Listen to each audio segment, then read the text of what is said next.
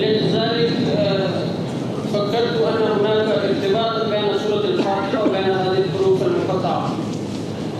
جزاكم الله